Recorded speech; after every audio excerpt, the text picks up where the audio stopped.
everyone. I really like this song, Heartbreaks and Setbacks by Thundercat. I once taught it in a class in 2018. The class really bombed, but I don't think it was my fault. Okay. I guess it was. G major. So the 4-chord trick in G major. So chord 6, E minor, or E minor 7, E minor 9, E minor 11. You could add in any of the notes in the G major, pretty much. It's going to sound really, really good. Chord 6, chord 4, C major or C major 7, or C major 9, or C major 7 sharp 11. And you can again add lots of the notes from the chord, from the scale rather. G major and then D major.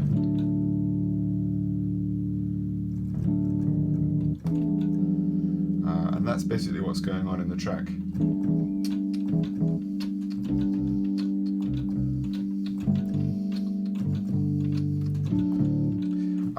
And that's cool, and it goes round and round and round. But I wanted to show you two things about it. Firstly, the D major, I didn't write this on the sheet only because I forgot. This is something that, anyway, people that are taught by me know that I teach this a lot in classes. So here's no different.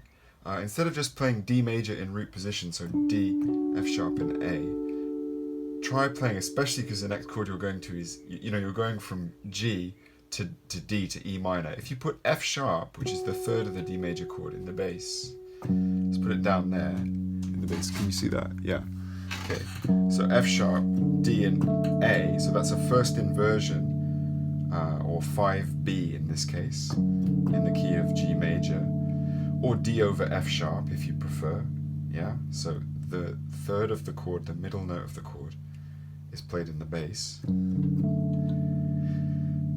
That's a really, really great move that you can do. So you're going G major, D over F sharp, and then to E minor or E minor 7.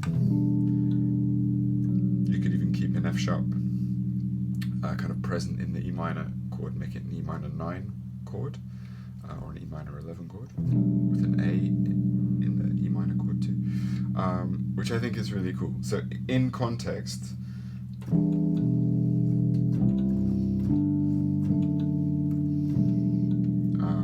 I think that's a really, really cool way of playing it. There you go. Now, there's one other thing which I wanted to show, which is this, I used to argue with students, or debate rather, I suppose, whether this particular chord sequence, which you hear so much in all kinds of music,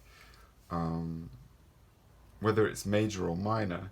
If it's major, then fine, it's those chords. But I suppose it could be minor. You could hear it as E minor. I don't, but if you do, great. But E minor is the relative minor of G major either way. So, that being said, as we're going to E minor as the first chord in the sequence, you can play, before it, you could play this chord. Now, I guess this sound is either quick switch off the video or tell me more. It's probably, you probably don't feel indifferent about that sound. You probably really like it or really dislike it. I really like it.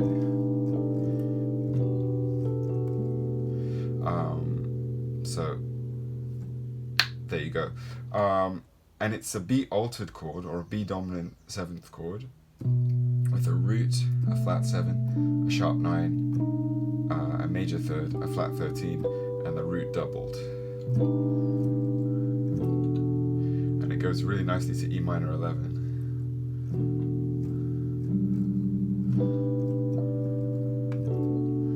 Which I think is such a cool move that you can do. So if I play it slowly in context, the whole sequence,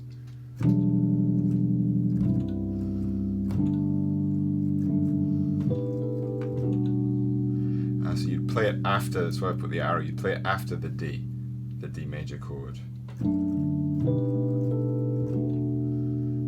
which is a really cool thing to do. So it's the 5 chord of the relative minor, and because we're doing a perfect cadence, it's a major chord, it's a dominant 7th chord, altered. And I remember when I first heard that kind of sound, I used to think it was like magic or complete mystery, and now it's quite familiar to me. You know, not as much as it should be or could be, of course, but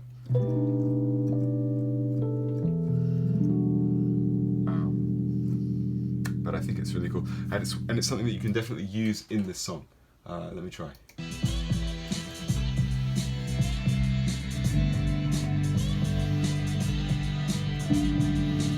So E minor, C major, G major. Heartbreaks, setbacks, breakups,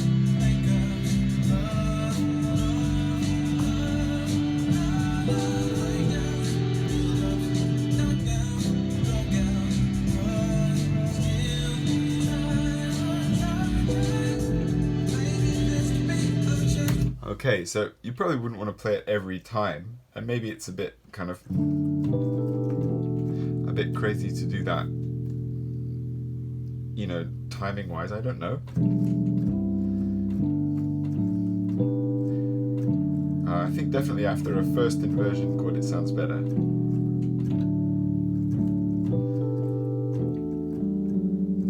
Maybe if you play the D major as a root position, it makes more sense to just go back to E minor. But I think that's a really cool thing that you can do, and I just thought that'd be interesting to add in. And actually, on a live performance that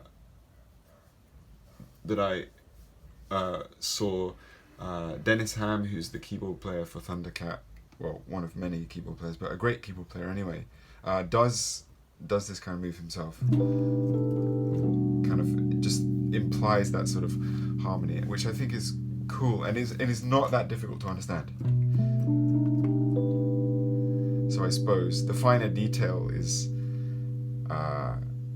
know, the really specific information in this video is one about that chord sequence. That's easy to learn, but about this chord here, a dominant 7th chord, the 5 chord in E minor, which is being used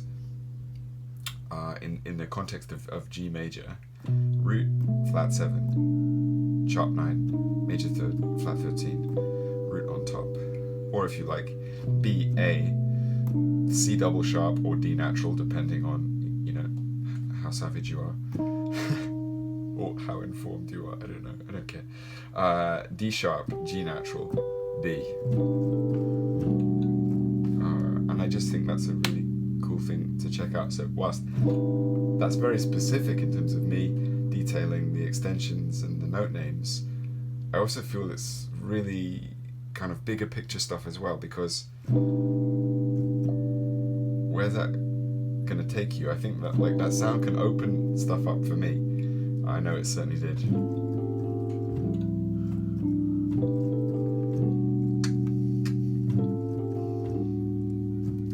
You know, there's lots of things you can do with that. Okay, cool. I hope that makes sense. Yeah, I think it's a beautiful song by Thundercat. Okay, cool. See you soon. Bye.